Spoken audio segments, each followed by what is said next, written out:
സ്വാമി കമന്റിന്റെ ഘോഷയാത്രയായിരിക്കും. അത് നന്നായിരിക്കട്ടെ. കാണാമില്ലേടാ നിനക്ക് ഈ വന്ന കാലത്ത് എന്നൊക്കെ പറയുമായിരിക്കും. അങ്ങനെയല്ല, ചീത്ത വിളിക്കണം. ചീത്ത വിളിക്കണം. ഇവിടെ ചുറ്റും മൊത്തം ആത്മാക്കളാണ്. ഭഗവാന്റെ ആത്മാക്കൾ മൊത്തം ഇവിടെ ഉണ്ട്.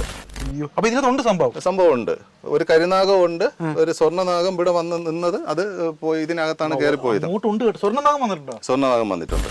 ഇപ്പൊ എന്റെ ഇതിൽ നോക്കിക്കഴിഞ്ഞാൽ മുഖങ്ങൾ കാണാൻ പറ്റും. ചെറിയ നിറയെ മുഖങ്ങൾ കണ്ടാൽ കണ്ടോ?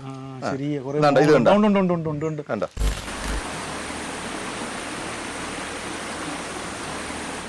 അനന്തഭദ്രം എന്ന സിനിമയിലെ നമ്മുടെ ദിഗംബരൻ മനോജ് കൃഷ്ണനൊക്കെ ഇങ്ങനെ തകർത്ത് അഭിനയിച്ച് നിറമുടയും എന്ന സാധനം ഉണ്ടല്ലോ, എനിക്കറിയത്തില്ല. എന്തായാലും അതുപോലൊരു ഭീകര രൂപണിയായിട്ടുള്ള ഒരു സ്വാമിയാണ് ഇന്ന് കാണാൻ പോകുന്നത്.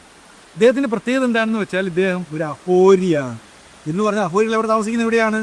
കാശി, ഉത്തർപ്രദേശ് പോലെയുള്ള മനുഷ്യൻ മാഞ്ചാവിൻ്റെ അല്ലാത്ത സ്ഥലത്താണ് ഈ അഹോരികൾ താമസിക്കുന്നത്. അവരെന്താ കഴിക്കുന്ന ആഹാരം എന്താണ്?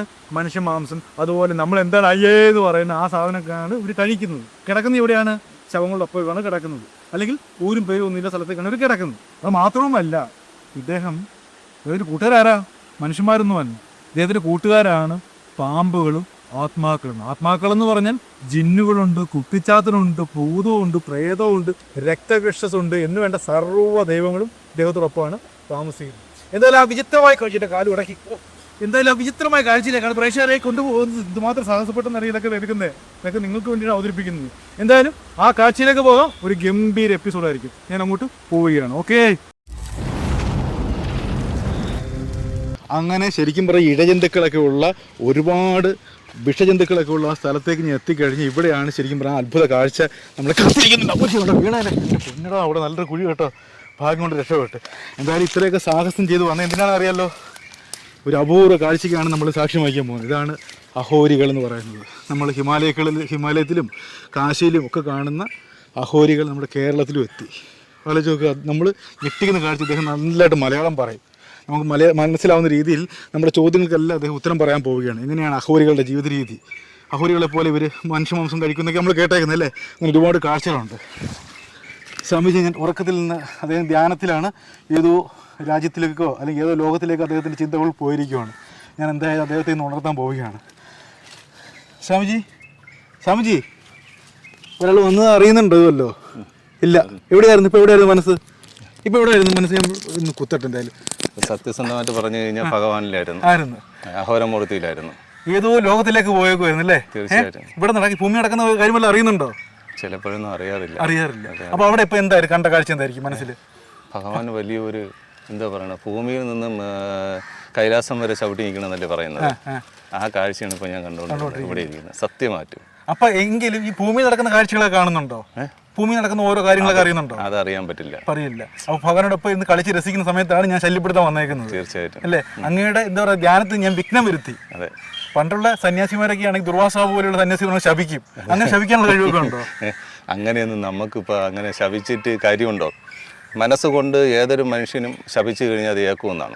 അത് സന്യാസി എന്നൊന്നുമില്ല. അല്ല, അങ്ങ് ദുർവാസന് ഭയങ്കര ദേഷ്യമുള്ള ആളായിരുന്നല്ലോ. അദ്ദേഹത്തിന്റെ ധ്യാനത്തിന് വിഘ്നം വന്നതിന് ശപിക്കും. അങ്ങനെയുള്ള ആളല്ല, ഭയങ്കര സൗമ്യശീലനാണ് ഈ സ്വാമി. അതെ അല്ലേ? അതെ. ദേഷ്യം വന്നാൽ വരികയും ചെയ്യും. അതിനൊന്നും ഒരു പ്രയാസമില്ല. അപ്പൊ എന്തായാലും നമ്മൾ വേറൊരു കാഴ്ച കാണിക്കാൻ പോകണം. നമുക്ക് അദ്ദേഹത്തിന്റെ ആശ്രമത്തിലേക്ക് പോകാം. അദ്ദേഹം ധ്യാനത്തിൽ ഇരിക്കുന്ന സമയത്താണ് നമ്മൾ ഇങ്ങോട്ട് വന്നത്. അദ്ദേഹത്തിന്റെ വേഷങ്ങളാണ്. സ്വാമി ഒന്ന് എഴുന്നേക്കാം. സ്വാമി, അദ്ദേഹത്തെ ഞാൻ ഇന്ന് ബുദ്ധിമുട്ടിക്കാൻ പോവുകയാണ്.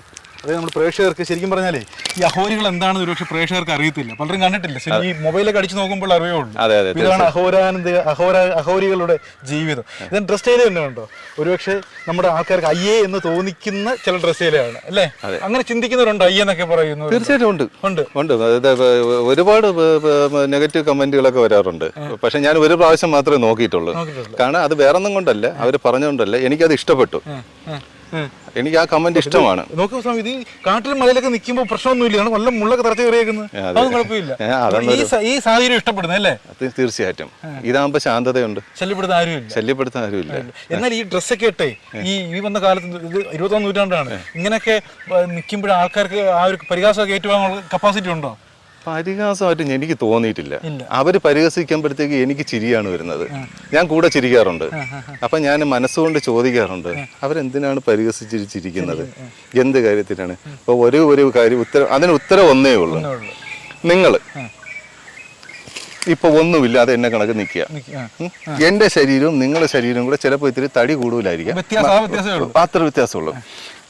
ഇത് കണ്ടിട്ട് നിങ്ങൾ ചിരിക്കുന്നുണ്ടെങ്കിൽ ഈ ശവശരീരം നിങ്ങൾ കത്തിച്ചു കളയണം. അത് ഭയങ്കര പോയിന്റ് ആണല്ലോ പറയുന്നത്. അങ്ങനെ ചിരി വരുന്നുണ്ടെങ്കിൽ നിങ്ങളും ഞാനും ഒന്നല്ലേ? ഒന്നാണ്. ഇത് തന്നെയാണല്ലോ എന്റേത് ഇരിക്കുന്നത്. ഇത് നിങ്ങൾ ഊരിയാലും എന്നെ കണക്ക് തന്നെയാണ് ഇരിക്കുന്നത്. ഇതല്ല ഇപ്പൊ ഉണ്ടായതാണ്, ഡ്രസ് അല്ല അല്ലേ? പണ്ട് കോണാനേ അതും ഇല്ലാത്തൊരു കാലഘട്ടം ഉണ്ടായിരുന്നു. അപ്പോ ഇത് കണ്ടിട്ട് അവര് ചിരിക്കുകയാണെന്നുണ്ടെങ്കിൽ അവന്റെ ശരീരം അല്ലെങ്കിൽ ആരാണോ പരിഹസിക്കുന്നത് ആ ശരീരം കത്തിച്ചു കളയണം. അതാണ് കത്തിച്ചു കളഞ്ഞ് പരമശിവന്റെ അടുത്തേക്ക് പോകണം. പരമശിവൻ എങ്ങനെ ഇരിക്കുന്നതെന്ന് അവൻ അറിഞ്ഞൂടല്ലോ. ഈ വന്ന കാലഘട്ടത്തില് നമ്മൾ ഒരുപാട് സന്യാസി, നമുക്ക് ഈ ഒരു ആക്ഷേപഹാസത്തിന് വേണ്ടി ചോദിക്കുമല്ല, ഒരുപാട് സന്യാസിവരെ കണ്ടിട്ടുണ്ട്. അവർ വെൽ ഡ്രസ്സറായിട്ട് നല്ല കുട്ടപ്പനായിട്ട് നടക്കുന്ന ഒരുപാട് പേരുണ്ട്. ഇത് ശരിക്കും പറഞ്ഞ ഒരു പ്രാകൃത വേഷമായിട്ട് എനിക്ക് ഫീൽ ചെയ്യുന്നു. അതെ, ഭഗവാൻ പ്രാകൃത വേഷക്കാരനാണ്. കാട്ടാളന്റെ അതായത് നിങ്ങൾ എന്താണോ റിജക്ട് ചെയ്തിട്ടുള്ളത് ഭൂമിയിൽ, നിങ്ങൾ പാമ്പിനെ എടുത്ത് ഹാരമായിട്ടിടുവോ? ഇല്ല. ഭഗവാൻ അതാണ് ഇഷ്ടം. നിങ്ങൾ എന്താണോ, മനുഷ്യൻ എന്താണോ റിജക്ട് ചെയ്യുന്നത് അതാണ് ഭഗവാൻ ചെയ്യുന്നത്. അപ്പൊ ഇനി ഒരു കാര്യം ചെയ്യും, ബാക്കി നമുക്കിനി സ്വാമിയുടെ അടിപൊളി ആശ്രമമുണ്ട്. അവിടെ ദൈവങ്ങളെല്ലാം കളി കിടക്കുന്ന സമയമാണ്. അവിടെ നാഗങ്ങളുണ്ട്, പരമശിവനുണ്ട്, അങ്ങനെ ഒരുപാട് ദൈവങ്ങളുണ്ട് അല്ലേ? തീർച്ചയായും നമുക്ക് അങ്ങോട്ട് പോയാലോ? തീർച്ചയായും. അപ്പൊ ഞാനും നമ്മുടെ സ്വാമിയും കൂടെ ഇതൊക്കെ ഇദ്ദേഹത്തിന് ഇതുണ്ടോ, അദ്ദേഹത്തിന് ഇരിക്കാൻ വേണ്ടി മാത്രമുള്ളൊരു പഴയ കാലഘട്ടത്തിലുള്ള സാധനമാണ്. ഇതിന് പ്രത്യേകതയുണ്ട്. എന്താ സ്വാമി? മന്ത്രസിദ്ധി കിട്ടിയത് ഈ പലകയിൽ നിന്നാണ്. ഇത് ഞാൻ അടിച്ചു കൂട്ടിയ പലകയാണ്.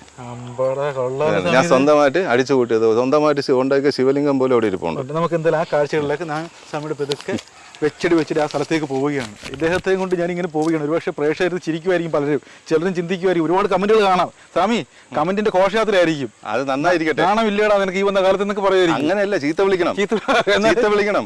എന്നാലേ അവന്റെ അറിവ് മനസ്സിലാക്കുള്ളൂ. മനസ്സിലായില്ല? നമ്മൾ അതിൽ നിന്ന് തളരത്തില്ല. എന്തിന്? നമ്മൾ തീ മുളച്ചതാ. തീയിൽ മുളച്ചോണ്ടേ. ഇത് ഭസ്മത്തിൽ ഭസ്മം എന്തോ, ഈ ഭസ്മത്തിനെ ഒന്നുകൂടെ ഭസ്മാക്കാൻ പറ്റുമോ? ഇനി ലാസ്റ്റ് ഭസ്മോ? ഇനി ഇതിലില്ല. പക്ഷെ എന്തെങ്കിലും ചങ്കൂറ്റുള്ള സ്വാമി. ഞാൻ ശരിക്കും പറഞ്ഞാൽ ഒരുപാട് ആൾക്കാരെ കണ്ടിട്ടുള്ളൂ. ഇതൊരു ചങ്കൂറ്റ സാധനം കേട്ടോ. ഇങ്ങനെ വേണം സ്വാമി അല്ലേ? തീർച്ചയായും മുള്ളിനെ മുള്ളുകൊണ്ട് തന്നെ എടുക്കണം. കള്ളത്തരം ഇല്ലെങ്കിൽ പിന്നെ ആരെ പേടിക്കേണ്ട കാര്യമില്ല. നമുക്ക് കിട്ടിൽ ഒരാളെ ഇന്ന് കിട്ടിയേക്കും. നമുക്ക് എന്തായാലും അദ്ദേഹത്തിന്റെ ആശ്രമത്തിലേക്ക് പോകും. സ്വാമി എന്നെ ഞങ്ങൾ ഓരോന്ന് പരിചയപ്പെടുത്ത്. ഇദ്ദേഹം താമസിക്കുന്ന ഈ വീട്ടിൽ ഒറ്റയ്ക്കുള്ള സ്വാമി? ഇത് ഞാൻ ഇവിടെ ഒറ്റയ്ക്കേ ഉള്ളൂ. ഇതാണ് ഞാൻ താമസിക്കുന്ന ആശ്രമത്തിലേക്ക് നിങ്ങൾക്ക് സ്വാഗതം. അപ്പൊ ഇത് ചെറിയ മാങ്ങ, നല്ല അടിപൊളി മാങ്ങയൊക്കെ ഉള്ള നല്ല ഗംഭീര കാഴ്ചയാണല്ലോ ഇത്. മാങ്ങയൊക്കെ പൂത്തുലഞ്ഞ് നിൽക്കുന്ന ശരിക്കും ആ സ്വർഗ്ഗലോകത്തിലേക്ക് പ്രവേശിച്ചു കഴിഞ്ഞു. അപ്പൊ ഇവിടെ എനിക്ക് ഏറ്റവും കൂടുതൽ പേടി എന്താണെന്ന് അറിയാമോ? ഇവിടെ വന്നപ്പോ തൊട്ട് ഒരു പേടി എന്ന് പറയും, ഇവിടെ നമ്മുടെ അളിയന്മാർ ഒരുപാടുണ്ടല്ലേ? ഉണ്ട്. ഇങ്ങനെ ഏത് സമയത്തും പിടികൂടാൻ വേണ്ടി കിടപ്പുണ്ട്. പിടികൂടാൻ മാത്രമല്ല, ഇവിടെ ചുറ്റും മൊത്തം ആത്മാക്കളാണ്. ഭഗവാന്റെ ആത്മാക്കൾ മൊത്തം ഇവിടെ ഉണ്ട്. ഈ കാണുന്നത് കണ്ടോ? ഈ കാണുന്നതെന്ന് പറഞ്ഞു കഴിഞ്ഞാൽ അഹോരമൂർത്തിയും കപാലവും ശ്മശാനവുമാണ്. അപ്പൊ ശരിക്കും ആത്മാക്കളുള്ള സത്യമാണോ? ആത്മാക്കളുള്ള സത്യമാണ്. ആത്മാക്കൾ നേരിട്ട് കണ്ടിട്ടുണ്ടോ? നേരിട്ട് കണ്ടിട്ടുണ്ടോ? ആത്മാക്കളുടെ നേരിട്ട് ഞാൻ എന്ന് പറഞ്ഞു കഴിഞ്ഞാൽ നമ്മൾ 108 ആത്മാക്കളെ ഞാൻ ധ്യാനിക്കാറുണ്ട്. ഈ 108 ആത്മാക്കളെ ധ്യാനിക്കുമ്പോഴത്തേക്ക് നമുക്ക് ഇവരെ ഒരു സോളിനെ കാണണം എന്ന് പറഞ്ഞു കഴിഞ്ഞാൽ ഇതിന്റെ നിഴല് പോലെ കാണാൻ പറ്റുള്ളൂ. നിഴല് കാണാൻ പറ്റും. ഓരോ ആത്മാവിനും ഓരോ രൂപമായിരിക്കും. എനിക്ക് അല്ല, ഈ ജിന്നിന് എന്തായിരിക്കും രൂപം? ജിന്നിന് എന്ന് പറഞ്ഞാൽ ഇത് ആത്മാവ് തന്നെയാണ്. അല്ല, ഞാൻ രൂപം കാണത്തില്ല, നിഴലായിട്ട് കാണും. അവർ ഈ തറയിൽ നമ്മൾ സ്ലോ മോഷൻ നടക്കുന്നില്ലേ, അതേപോലെയാണ് ഇവര് നടക്കിയിടത്തില്ല, തറയെ തൊടുന്നില്ല. യക്ഷിയായിരുന്നാലും അങ്ങനെ തന്നെ തറയായിട്ട് അവർക്ക് യാതൊരു ബന്ധമില്ല. കാണാൻ പറഞ്ഞു കഴിഞ്ഞാൽ ഭൂമിയിൽ നിന്നുള്ളത് പോയി കഴിഞ്ഞു. കർമ്മഫലത്തിൽ മാത്രമേ വന്നുള്ളൂ. കർമ്മഫലം കഴിഞ്ഞപ്പോ പോയി.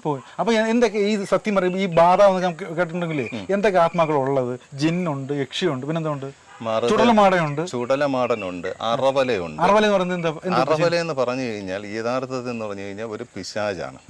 അതായത് ദുഷ്ട മനുഷ്യർ വേണമെങ്കിൽ ഇപ്പൊ നമുക്ക് ഉദാഹരണം പറഞ്ഞു കഴിഞ്ഞാൽ ഒരു ദുഷ്ടതാതർവേദം കൂടോത്രമൊക്കെ ചെയ്ത് മരണപ്പെട്ടു പോയ ഒരാളിനെ നമുക്ക് പൈശാചിക ശക്തിയായിട്ട് കൂട്ടാം. അതൊരു അറവലയാണ്. അപ്പൊ ഇങ്ങനെയുള്ള എല്ലാ സാധനத்தைയും എടുത്തിട്ടുണ്ടോ? എല്ലാത്തിനും എടുത്തിട്ടുണ്ടോ? എല്ലാം മിക്കുള്ളതിനെ എടുത്തിട്ടുണ്ട്. അറുവലയും കുട്ടിച്ചാത്തിനും എല്ലാം എടുത്തിട്ടുണ്ട്. ഇന്നിതാ ഇത് പാമ്പുമേ കാളി എന്ന് പറഞ്ഞ ഒന്നിനെയാണ് എടുത്തത്. പാമ്പുമേ കാളി അതെന്ത് രൂപ? പാമ്പാണോ? അതെന്ത് രൂപ? അതൊരു കാളി തന്നെ, അമ്മ തന്നെയാണ് എല്ലാം. അതിൽ കാളിയുടെ തന്നെ കരിങ്കാളി, പാമ്പുമേ കാളി, ഓരോരുത്തരും ശരീരത്തിൽ അങ്ങനെ പാമ്പുമേ കാളി ഉണ്ടെന്ന് എങ്ങനെ അറിയാൻ പറ്റും? ആ വിചാരം ഞാൻ കാണിച്ചു തരും. ഞാൻ എന്തായാലും ഇദ്ദേഹത്തിന് കഴിവുണ്ടോ ഇല്ല നമുക്ക് തെളിയിക്കണമല്ലോ. എല്ലാം പരീക്ഷണമാണല്ലോ. സ്വാമി, ഞാൻ അങ്ങ് വെല്ലുവിളിക്കുക. ഇപ്പൊ എന്റെ ദേഹത്ത് അല്ലെങ്കിൽ നമ്മുടെ ക്യാമറയുടെ ദേഹത്ത് ബാധകൾ ഉണ്ടോ ഇല്ല എങ്ങനെ അറിയാൻ പറ്റും? തെളിയിക്കാൻ പറ്റുമോ? പിന്നെ തീർച്ചയായിട്ടും തെളിയിക്കാം. തെളിയിക്കുമോ? തെളിയിക്കും. ഒരു പരീക്ഷണം തെളിയിക്കും. പാളി പോകരുത്. പാളി പോവില്ല. ഓക്കെ, എന്തായാലും ആ വെല്ലുവിളി ഏറ്റെടുത്ത് സ്വാമി രംഗപ്രവേശം ചെയ്തിരിക്കും. കാരണം പാളി പോവാത്ത കാര്യം എന്താണെന്ന് എനിക്ക് എല്ലാ ദിവസവും ഇത് തന്നെയാണ് പണി. അപ്പൊ പിന്നെ പാളി പോകും. എന്ത് ചെയ്യണം? ഞാൻ എന്ത് ചെയ്യണം? എന്നെ പരീക്ഷിക്കാൻ പറ്റുമോ? തീർച്ചയായിട്ടും. നമ്മൾ കാര്യമുണ്ട്, ക്യാമറമാനെ പരീക്ഷിക്കുന്നതിനെക്കാട്ടി നല്ലത് ക്യാമറ എടുക്കാൻ ഒരാൾ വേണമല്ലേ, നമുക്ക് നിങ്ങളെ തന്നെ പരീക്ഷിക്കാൻ. ഓക്കെ, അപ്പൊ ഞാൻ എന്നെ തന്നെ സ്വാമിക്ക് വിട്ടുകൊടുക്കുകയാണ്. പരീക്ഷണം എന്താണെന്ന് വെച്ചാൽ എന്റെ ദേഹത്ത് ബാധയുണ്ടോ എന്ന് അദ്ദേഹം പറയും. ശരി, അപ്പൊ എന്ത് ചെയ്യണം? ഞാൻ നിന്നാന്ന് മതിയല്ലോ. പോരാ, ആദ്യം കണ്ണുകൾ കാണിക്കണം.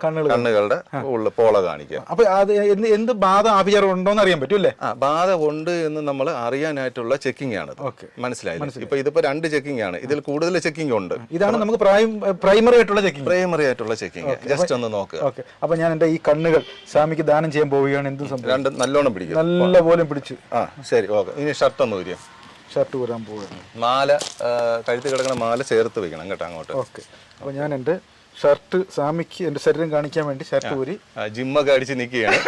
അതൊന്നുമില്ല, നമ്മൾ ചെറിയ ബോഡിക്കാരാ. ചെറിയ ഷർട്ട് 2 സൈഡിലോട്ട് മാറ്റിക്കോ. അപ്പൊ ഇപ്പൊ കറക്റ്റ് അറിയാൻ പറ്റും. ഞാൻ മിണ്ടുന്നില്ല.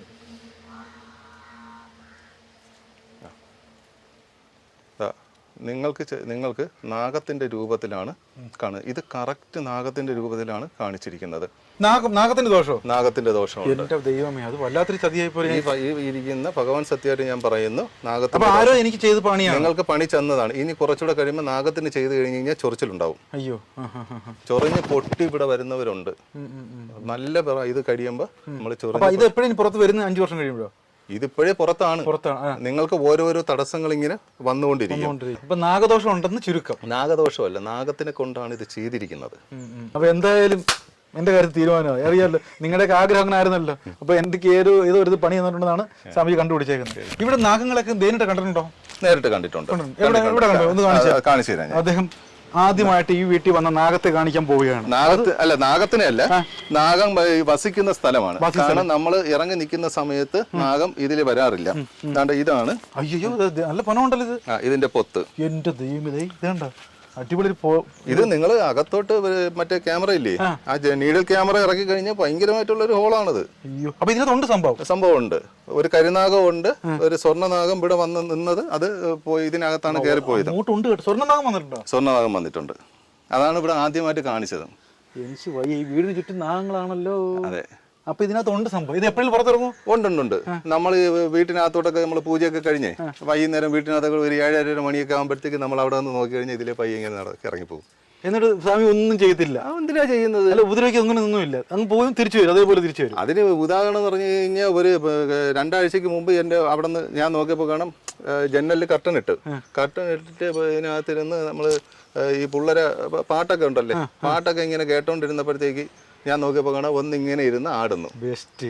ഈ ജനലിന്റെ അവിടെ ഞാൻ നോക്കിയപ്പോ കാണാം, ഇത് ശരി നേരെ ഈ ജനലില്. അപ്പൊ ഇതിനകത്തോട്ട് കയറി വന്ന് കട്ടിന്റെ അവിടെ പോയിട്ട് ചുറ്റി നല്ല ഭംഗിയായിട്ട് ചുറ്റിട്ട് ആ റൗണ്ട് എന്ന് പറഞ്ഞു കഴിഞ്ഞാൽ നമുക്കൊന്നും വരയ്ക്കാൻ പോലും പറ്റില്ല. കറക്റ്റ് റൗണ്ട് വന്നിട്ട് ഇതാ ഇങ്ങനെ ഇരുന്ന് ഞാൻ അവിടെ വന്നിട്ട് ഇങ്ങനെ ഒരു തട്ട് കെട്ടിയപ്പോൾ അതങ്ങ് ഇറങ്ങി പോയി.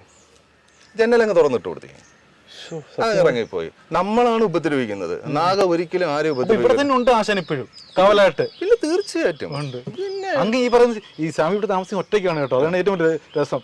കൂട്ടിന് കുറേ നാഗങ്ങൾ മാത്രം അല്ലേ? നാഗങ്ങളും ദൈവങ്ങളും മാത്രം. കുറെ ആത്മാക്കളും ഉണ്ട്. ആത്മാക്കൾ ഇഷ്ടം പോലെ ഉണ്ട്. ഇപ്പൊ ഞാൻ നിൽക്കുവാണ് ഇവിടെ. ഇപ്പൊ എന്തായാലും ഒരുപാട് ആൾക്കാരെ ഇറക്കി വിട്ടിട്ടുണ്ട്. ഇവിടെ ഏതെങ്കിലും ഒരു വന്ന് നിൽപ്പുണ്ടോ? ഞാൻ ഉദ്ദേശിക്കുന്ന ആത്മാവിന്റെ കാര്യം പറയാം. ഉണ്ടോ? ഇപ്പോഴും നിപ്പില്ല. ഇല്ല, ഈ സമയത്ത് അവർ വരില്ല. എപ്പോഴും ഇറങ്ങുന്നവര് ഇത് അവർ വരുന്നത് രാത്രിയിൽ മാത്രമേ വരുള്ളൂ. നമ്മൾ രാത്രിയിൽ 12 മണി തൊട്ട് നമ്മൾ ഇപ്പൊ നിങ്ങളുടെ ആരെങ്കിലും മരിച്ചുപോയെന്ന് വിചാരിച്ചു, അയാളെ നമ്മൾ ധ്യാനിച്ചാൽ ആ പുള്ളി വരും, വന്നിരിക്കും. പുള്ളി ആ സോള് വരും. വന്നിട്ട് അവർ അതായത് മോക്ഷം കിട്ടാതെ നിൽക്കുകയാണെന്നുണ്ടെങ്കിൽ നിങ്ങൾക്ക് ദോഷം വരും. മോക്ഷം കിട്ടിയ ആത്മാവിനെ മാത്രമേ നമുക്ക് വിളിക്കാവൂ. നമുക്ക് ഇങ്ങോട്ട് മാറാം. എനിക്ക് സത്യം പറയാം, അത് വലിയൊരു പേടി കേട്ടോ. ഈ സമയത്ത് ഇറങ്ങി വന്നു കഴിഞ്ഞാല് വരില്ല. മനുഷ്യന്റെ മണം അടിക്കുമ്പോ വരില്ല. അല്ല, എന്നാലും യാദൃശികമായിട്ട് കയറി വരുന്നതാണ്. അതെ. അല്ല, ഇപ്പൊ ഇവിടെ തന്നെ എത്ര എണ്ണത്തിനെ ഇപ്പൊ ഇറക്കിയിട്ടുണ്ട്? ഏതാണ്? ഞാൻ മീൻസ് ആത്മാക്കളുടെ കാര്യം പറയാം. ആത്മാക്കൾ എന്ന് പറഞ്ഞു കഴിഞ്ഞാൽ എന്റെ കൂടെ തന്നെ 108 ആത്മാക്കളുണ്ട്.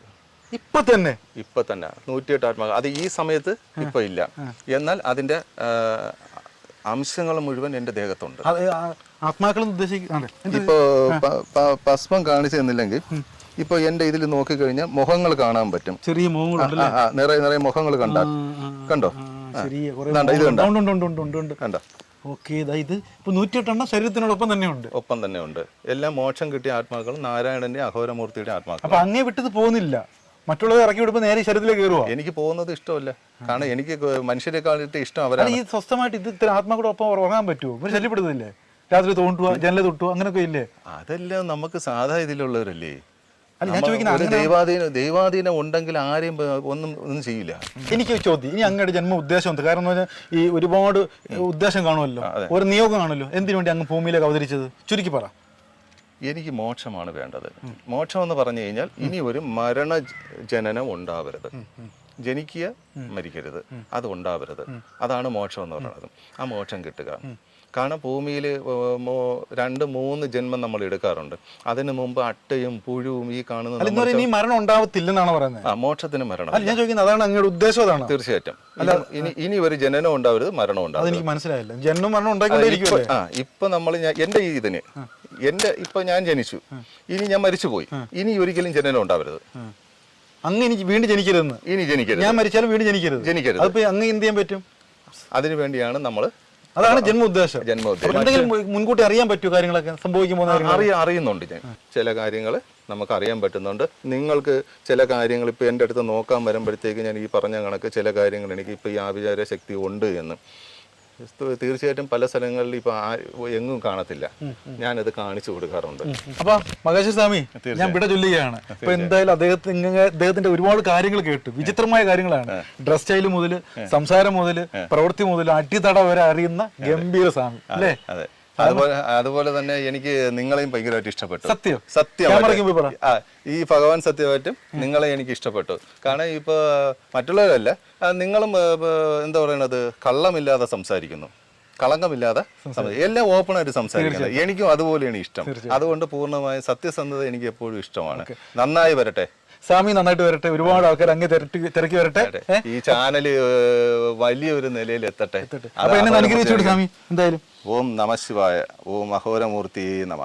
നന്നായി വരട്ടെ. തീർച്ചയായിട്ടും ഗംഭീര എപ്പിസോഡായിരുന്നു അല്ലേ? നമ്മൾ എന്തൊക്കെയാണോ അയ്യേ എന്ന് പറയുന്നത് അതൊന്നും അയ്യേ അല്ല എന്ന് അദ്ദേഹം തെളിയിച്ചിരിക്കുകയാണ്.